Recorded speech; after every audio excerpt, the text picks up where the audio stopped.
Hello dear students, in this video we are going to study accountancy sources of documents। तो sources of documents क्या होते हैं?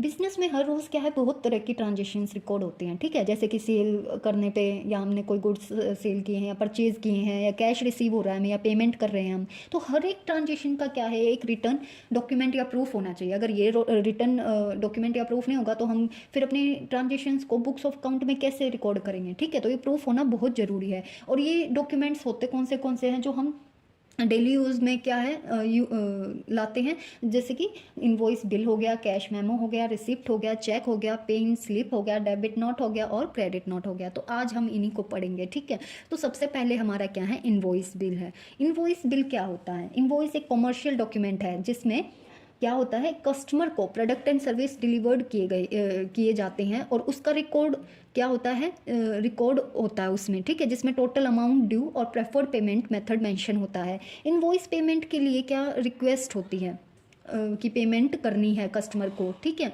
अगर कोई ट्रेडर क्रेडिट पर अपने गुड्स को सेल करेगा तो वो क्या है, सेल इनवॉइस को प्रिपेयर करेगा। उसकी ओरिजिनल कॉपी तो क्या है, परचेजर के पास जाएगी, ठीक है, वो सेंड कर देगा उसके पास, और डुप्लीकेट कॉपी क्या है, अपने पास रखेगा। डुप्लीकेट कॉपी से क्या है, वो अपने बुक्स ऑफ अकाउंट्स में रिकॉर्ड करेगा।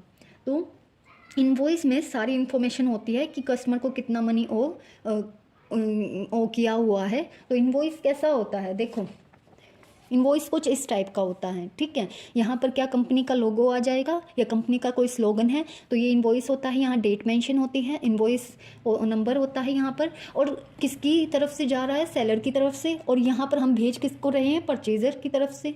और इसमें होते हैं टर्म्स की, पेमेंट टर्म्स क्या होंगी हमारी, ड्यू डेट क्या रहेगी यहाँ पर, और जो यहाँ पर मेंशन करेंगे डिस्क्रिप्शन कि उसने जो कस्टमर है उसने परचेज क्या क्या किया है, कितनी क्वांटिटी में किया है, प्राइस क्या है उसका, और पर यूनिट यहाँ क्या आ जाएंगी, यूनिट कि कितनी यूनिट में किया है, और यहाँ अमाउंट आ जाएगी, ठीक है। यहाँ हमारा सब टोटल आ जाएगा इसका, फिर टैक्स रेट कितना लगा रहा है, टोटल टैक्स क्या आ जाएगा, और उसका फिर यहाँ पर ये सब करके बैलेंस, कितना बैलेंस ड्यू है, यहाँ पर वो अपने नोट्स डालेगा कि कितने टाइम में उसको वो पेमेंट करनी है। तो ये है इनवॉइस। अब चलते हैं बी पे। कैश मेमो क्या होता है? कैश मेमो तब प्रिपेयर किया जाता है जब गुड्स को कैश में परचेज या सेल किया जाता है। इसमें क्या है, कैश से रिलेटेड ट्रांजेक्शन्स रिकॉर्ड की जाती है। मतलब इनवॉइस बिल में तो क्रेडिट पे थी, ठीक है। अब कैश मेमो में क्या है, कैश पे जो भी रिकॉर्ड्स होंगे वो होगा। तो कैश मेमो हमारा कैसे होता है, कैश मेमो होता है इस टाइप का, ठीक है। यहाँ कंपनी नेम होता है और यहाँ address of the seller company, ठीक है, डेट आ जाएगी, बायर्स नेम, एड्रेस आ जाएगा, और जो भी यहाँ पर कैश में हम उसको गुड्स सेल कर रहे हैं वो आ जाएगा, क्वांटिटी, रेट और अमाउंट और टोटल, ठीक है। उसकी कोई टर्म्स एंड कंडीशंस हो सेलर की तो वो यहाँ आ जाएगी नीचे। तो ये हो गया हमारा कैश मेमो, ठीक है। अब हमारा आता है रिसिप्ट। रिसिप्ट क्या होती है? रिसिप्ट तो हम देखते ही रहते हैं हमारी डेली यूज़ में। अगर स्कूल की हम कोई फ़ीस पे कर रहे हैं, अपने कॉलेजेस की, इंस्टीट्यूशन की, या फिर हम कुछ परचेज़ भी करने जाते हैं, कोई सामान लेके आते हैं शॉप से, तो क्या है, कोई रिसिप्ट देता है, बल्क में हम परचेज़ करते हैं, ठीक है, तो हमें रिसिप्ट मिलती है सेलर से या ट्रेडर से, ठीक है। तो जब कोई ट्रेडर किसी कस्टमर से कैश रिसीव करेगा ना, तब एक रिसिप्ट इशू करता है, और वो रिसिप्ट क्या है, कस्टमर को देगा, ठीक है, जिसमें क्या उसकी डेट मेंशन होती है कि कब कैश मिला है सेलर को, और अमाउंट भी मेंशन करता है, और साथ ही क्या है, कस्टमर का नेम भी, और ये सारा सब कुछ होगा उसमें। फिर क्या है, रिसिप्ट की वही ओरिजिनल कॉपी क्या है, उसको कस्टमर को दे देगा सेलर, और डुप्लीकेट कॉपी अपने पास बुक्स ऑफ अकाउंट्स में मेंशन करने के लिए रख लेगा। अब रिसिप्ट का फॉर्मेट क्या होगा, ये होगा, ठीक है।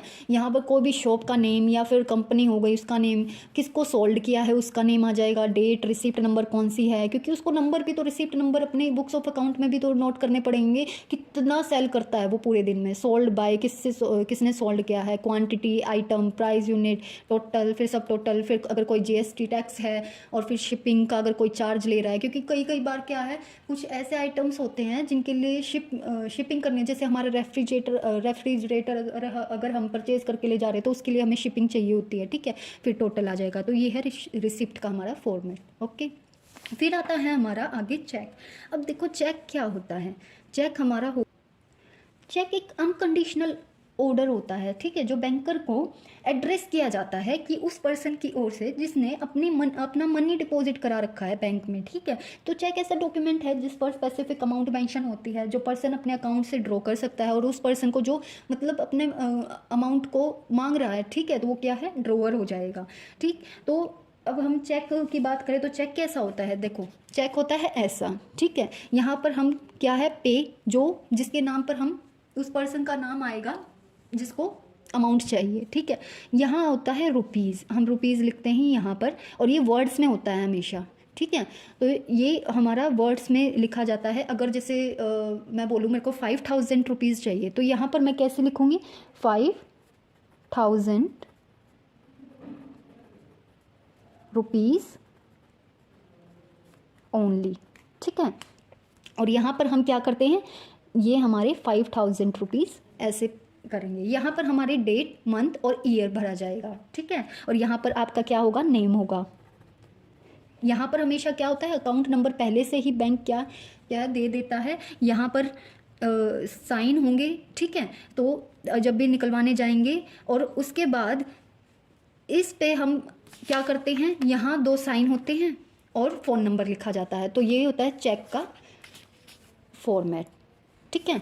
अब आते हैं आगे, पे इन स्लिप। हमारी पे इन स्लिप भी क्या है, बैंक से ही रिलेटेड है। तो पे इन स्लिप क्या होती है, पे इन स्लिप को हम अगर जाने, जब भी आप बैंक में जाओगे, ठीक है, मनी डिपॉजिट कराने के लिए, तो क्या है, एक फॉर्म फिल करना होता है आपको। और वो फॉर्म होता कैसा है, मैं दिखाती हूँ आपको। ये फॉर्म होता है ऐसा, कैसा होता है ये फॉर्म, ऐसा होता है, ठीक है। ये इसके 2 पार्ट होते हैं, फर्स्ट पार्ट हो गया ये, और जो सेकंड पार्ट हो गया ये, ओके। तो ये जो फॉर्म होता है ये फिल करना होता है। यहाँ पर क्या है, अपनी डिटेल्स मेंशन करनी होती है, ब्रांच का जो भी नंबर है या फिर डेट है हमारी, ठीक है। तो ये जितना भी डिपॉजिट कैश हम डिपॉजिट करवाने जाते हैं वो यहाँ फिल करना होता है, यहाँ डिटेल्स फिल करनी होती है। और ये जो एप्लीकेशन फॉर्म है क्या है, जो कैशियर बैठे होते हैं वो लेते हैं, वो फिल करते हैं। और ये जो पार्ट है हमारा, यहाँ से कट करके क्या है हमको दे देते हैं। और ये हमारे पास प्रूफ होता है कि हमने क्या है, कैश को डिपॉजिट कराया है बैंक में, ओके। तो ये भी क्या है, हमारा एक डॉक्यूमेंट है। अब चलते हैं हम आगे, क्या है हमारा डेबिट नोट। तो डेबिट नोट क्या होते हैं, it is prepare when a buyer return goods to seller और when purchase return transactions is entered in the books of accounts, ठीक है। तो डेबिट नोट में क्या होगा, जब एक बायर सप्लायर को गुड्स रिटर्न कर देता है, ठीक है। बायर ने क्या किया था, जो सप्लायर से क्या है गुड्स मंगवाए थे, परचेज किए थे, लेकिन उसको अब पसंद नहीं आया, तो वो क्या करेगा, रिटर्न कर देगा। और उससे क्या डेबिट नोट बना के देगा, प्रिपेयर करेगा कि ये क्वांटिटी मैंने खरीदी थी और अब मेरे को ये मैं रिटर्न कर रहा हूँ। तो वो सप्लायर के पास भेजता है और उसके पास भेजेगा, ठीक है। फिर क्रेडिट नोट आएगा वहाँ से, ठीक। तो डेबिट नोट का जो फॉर्मेट होता है वो होता है कुछ ऐसा। डेबिट नोट में क्या होता है, नेम ऑफ फर्म होगा, ठीक है, नंबर होगा, एड्रेस होगा फर्म का, डेट ऑफ इशू, और डेबिट नोट में सप्लायर नेम्स होगा, कहाँ भेज रहे हैं हम, और डिटेल्स ऑफ गुड्स रिटर्न कि हम कौन सा गुड हमने जो ख़रीदा था पहले यहाँ पर मेंशन कर देंगे, कितना कॉस्ट था उसका, कितने रुपीज़ में हमने ख़रीदा था उसको, और फॉर किसके लिए है, तो और यहाँ डेट और यहाँ पर सिग्नेचर, ठीक है। अब क्रेडिट नोट में क्या होगा, क्रेडिट नोट में भी क्या है, जब एक सप्लायर अपने गुड्स को कस्टमर से वापस रिसीव कर लेता है, ठीक है, जो भी भेजे हैं रिसीव कर लेता है, तो वो भी एक क्रेडिट नोट प्रिपेयर करके देगा डेबिट उसको, जिसने मतलब कस्टमर ने भेजा था कि मेरे को अपने गुड्स वापस मिल गए हैं और ये क्वांटिटी है, वो भी मेंशन करेगा, तभी तो प्रूफ होगा ना। वो तो अगला बोल दे अगर प्रूफ ना हो कि मेरे पास तो गुड्स आए नहीं, तो वो भी क्या है, एक नोट भेजेगा। जैसे इसी वे में क्रेडिट नोट में, और यहाँ क्या होगा, क्रेडिट नोट नंबर होगा और ये सही होगा और यह मेंशन होगा और ये सिग्नेचर होगा, ठीक है। और एक बात और, डेबिट नोट में क्या है, वो अपने बुक्स ऑफ एंट्री में डेबिट नोट में परचेज रिटर्न की एंट्री करेगा, ठीक है, ट्रांजेक्शन रिकॉर्ड करेगा कि मैंने भाई सप्लायर को बोल दिया है कि मैंने आपका जो अकाउंट है डेबिट कर चुका हूँ मैं। और क्रेडिट नोट में क्या है, सेल्स रिटर्न की एंट्रीज हो जाएंगी कि मैं आपका जो अकाउंट है वो क्रेडिट कर चुका हूँ। तो ये था हमारा टॉपिक, सोर्सेज ऑफ डॉक्यूमेंट्स।